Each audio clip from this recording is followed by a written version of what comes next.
Well, to call him another speaker is the equivalent of calling the Mona Lisa another painting. You just had the pleasure of seeing his presentation, Art of Vision, on the main stage, and he's joining us now. An author, a speaker, an incredible artist, and he had the emotions running in this room. Ladies and gentlemen, come on up, Eric. Eric Wall. Eric, good morning. Good morning, Bob. How are you? I don't know where to start, partner. You had him in the palm of your hand up here. The best kind of audience is an engaged audience, and they were engaged right out of the gates. It was truly a pleasure to share. We were lucky to be sharing it with you. What resource can assist in instilling innovation in our field sales force, do you think?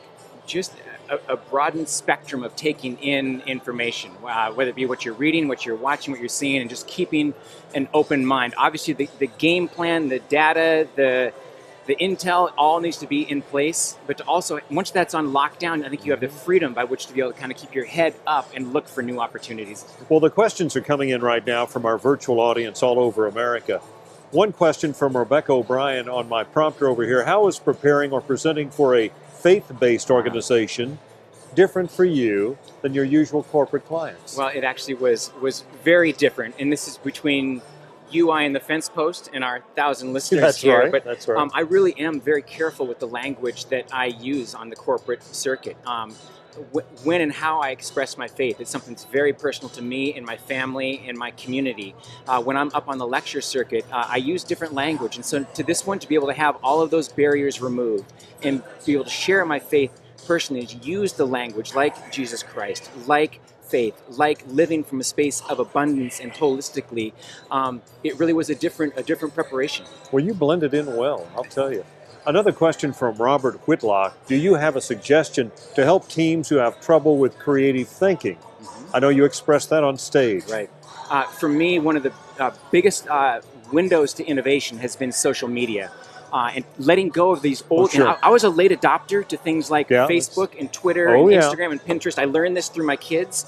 But what I've also learned is it's an incredible tool by which to be able to listen and to understand the way the internet revolution is rolling. And how it exists right now isn't how it's going to look 2 years from now. That's but participating in that language and learning, that's where breakthrough ideas are happening every day. I'm wondering, can a self-assessed, non-creative person, like me, develop creativity? Absolutely, and that's where I came from. 10 years ago, I was all about numbers. I wouldn't have said I had a creative bone in my body. It wasn't until I basically lost everything that I was able to turn my perspective. So once I had security removed, I was able to open up and see creativity is not an either-or proposition. It's a yes and. We were all creative when we were young. It was learned out of us through this system. And so it's getting back to that 5-year-old inner child in us, but still keeping our adult sensibility about us. Isn't that funny? Returning to our childhood to get creative again. I'm wondering what tips you could give people, and financial representatives for that matter, that needs a little inspiration that will bring their business to the next level. Books that have been paramount for me: Stephen Pressfield's The War of Art, a lot of Seth Godin's writing, Daniel Pink's writing. What they've been able to do is merge right and left brain thinking to be able to create breakthrough opportunities.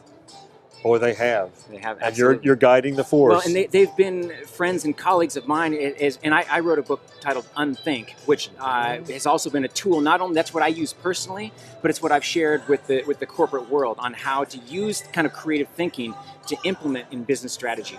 Eric, thank you so much for coming up here today. My pleasure. I'll grip that painting hand anytime.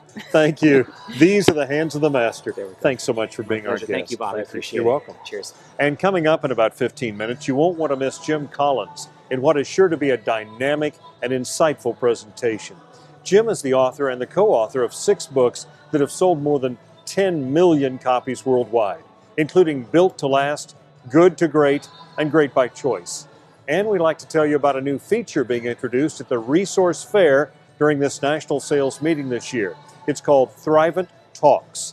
Today and tomorrow at 12:40 this afternoon Central Time, you'll be able to watch short presentations on various sales strategies, practice management tips, available programs, and other items of interest to Thrivent FRs. So don't miss out.